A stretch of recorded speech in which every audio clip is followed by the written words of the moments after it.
Hey everyone, I hope you're all having a wonderful weekend. Just a quick reminder at the beginning of the video, if you haven't already hit subscribe, please do. Please remember to like the video and then hit the notification bell so then you never know when I'm going to post a video and that helps you to know. So we're going to start off with me having a bad day on Thursday because, well, I want to talk about me. Not me, but me. So what happened was, we had the emergency where I lost a car tyre and we had Franco, the hero that saved the day. Well, I took my car in to get a new tyre and they said, actually, you need 4 new tyres. I was like, ouch, okay, wasn't expecting that, fine.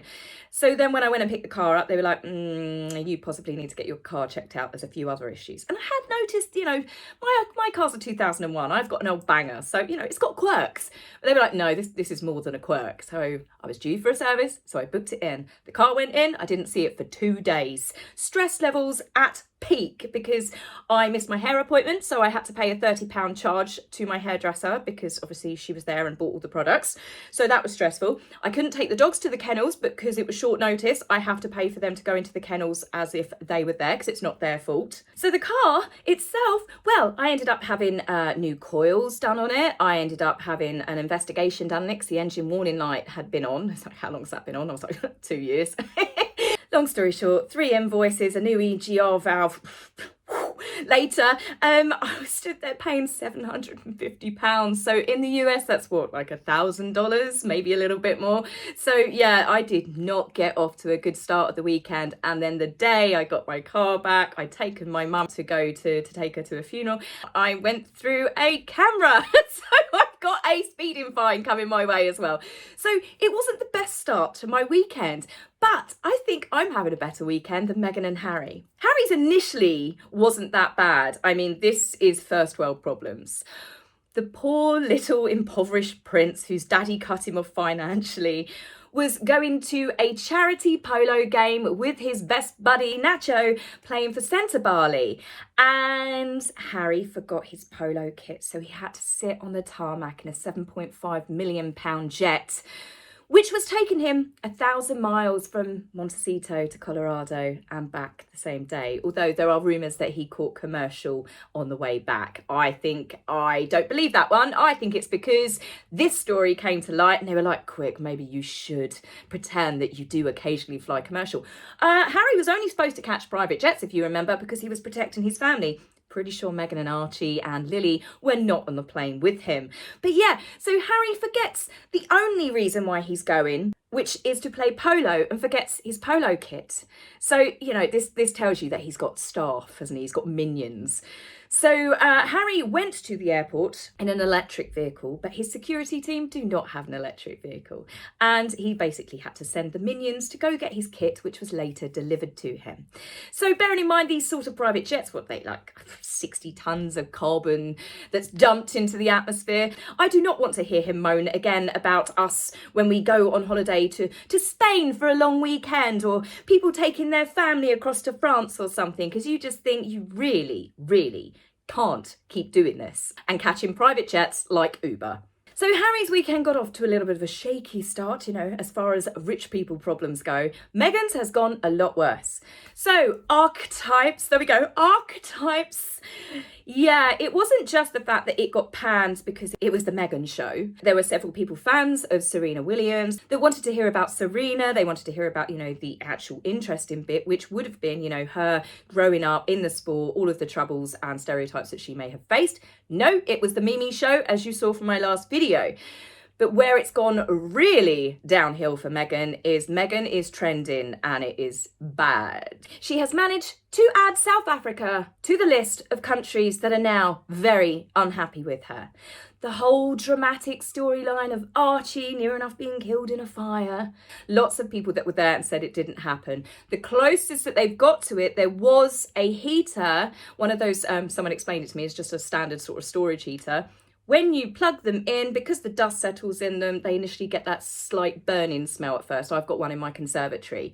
And that's what it was all about. So Meghan has used South Africa again as a backdrop to a dramatic victim story, and South Africans are not happy. So the word that is trending is Voetsek Meghan. Now, this basically means in Afrikaans, piss off, Meghan. And it's not in a jovial sort of way, like, piss off, like an Aussie would say or something. No, this means piss off, don't come to South Africa. There is quite a large number of people that are incredibly unhappy.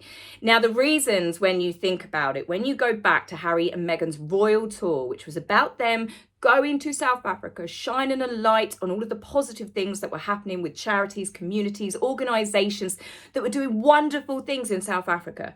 Do you remember any of it? Do you remember any of the townships? No, probably not. And I'll tell you why. I'll tell you what you remember, because this is what I remember. I remember Archie meeting Arch. That made the headlines, didn't it? Archie was meeting Desmond Tutu. But of course, Archie was too special not to take when she met the women at the creche, who she not only did not take her child to mix with them and their babies, she got them to sit on the floor. Given the fact that these women had turned up very nicely dressed because they were meeting a member of the royal family, Meghan, because she wanted to look like she was basically holding court in a kumbaya circle, got the women in their nice clothes to sit on the floor. We've got the fact that Harry and Meghan were snogging like teenagers on one of the trips that they did.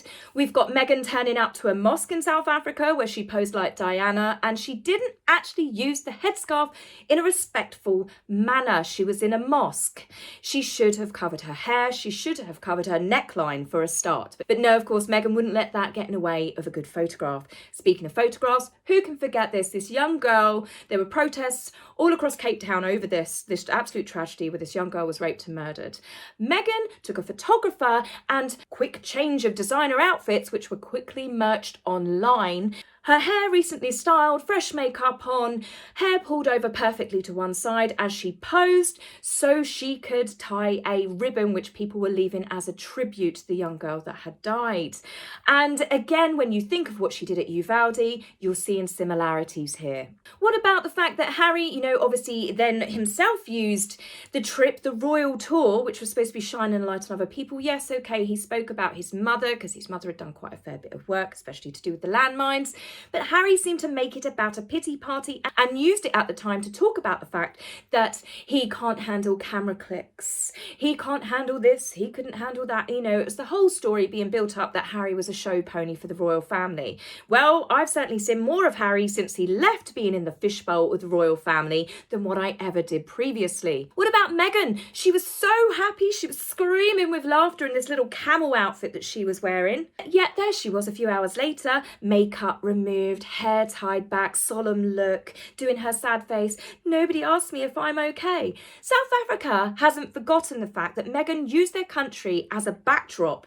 A country that Meghan and Harry had toured around, seen poverty, seen girls that were learning to fight. Every day they are being helped by charities and organisations to teach them how to fight off their attackers, because a lot of them get attacked on a regular basis and one time they may not be lucky enough to fight them off. Meghan and Harry used Tom Bradby's documentary on a royal tour where they should have been shining a light on South Africa and the wonderful things that South Africa was doing to make it a sad pity party story, which was all about paving the way for them leaving. So all of this came out about the tour, but because Harry and Meghan created so much drama and then they'd gone across to Canada, all the headlines were to do with poor Meghan's not coping, Harry, they seem unhappy, the monarchy, and it paved the way for Megxit. So anyway, this obviously all died down because they have been complete drama llamas ever since, from documentaries, from Oprah, from tell-alls and stuff.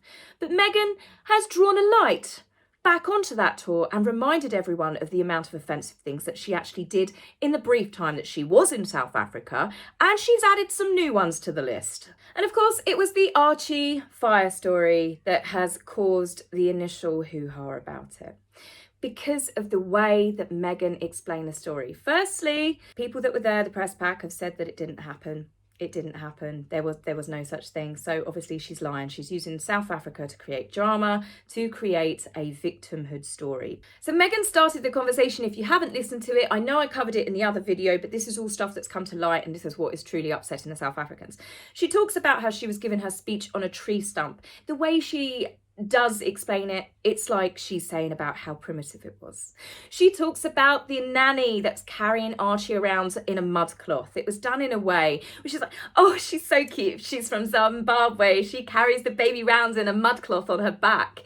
Again, it's got that slight undertone, and South Africans are saying she's the one that sounds racist. As the story went on, Meghan was obviously telling the story about how they didn't have smoke alarms in the housing unit. It's a bloody great big mansion. You can see all of the staff that they had there, you know, and it's the way that Meghan explains it, that they were forced to stay in this slum where they didn't have basic amenities, you know, basic health and safety there, and Archie was forced to sleep in a room with a dodgy heater with no smoke alarms. No wonder South Africa is pissed off. So Meghan has not used South Africa once, but now twice, to paint herself out to be this poor victim, and she's painted the country in a bad light. She's basically badmouthed the country that welcomed her. She got to stay in absolute luxury, where there are certain areas of South Africa that are in absolute poverty. The fact that she still did that documentary with Tom Bradby, where she was like, I'm not okay, after spending days touring around and meeting people that have lost family members, lost loved ones through the crime, through murder, through absolute poverty. The fact that some of the girls that they met were learning to fight. Those girls behind it with the boxing gloves. That is the harsh realities of some of the communities that they went to.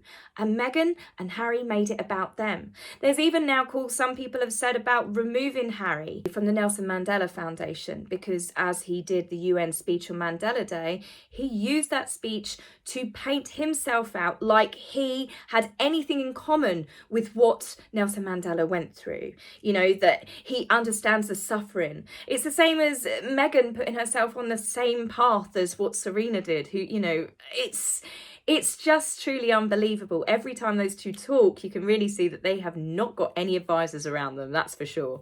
So what with Meghan pissing off the Canadians, the Americans, the United Kingdom, they managed to piss off, obviously, Scotland, with Dumbarton talking down to it that they didn't want their child to have the title Dumb in it. Add New Zealand to that, then you've got Fiji, you've got Tonga. Fiji, she upset the women in the market by showing absolutely no respect because she wanted to get out of there for whatever reason that it was. You've got Tonga because she basically didn't curtsy properly. She didn't show the proper respect when meeting the King and Queen of Tonga. And they can now safely add South Africa to the list. You have got Meghan and Harry slowly managing to offend every country as they go. So Omid Scobie was right when Archetypes came out. He said that Meghan was starting a movement. It's just possibly not the movement that Meghan had desired.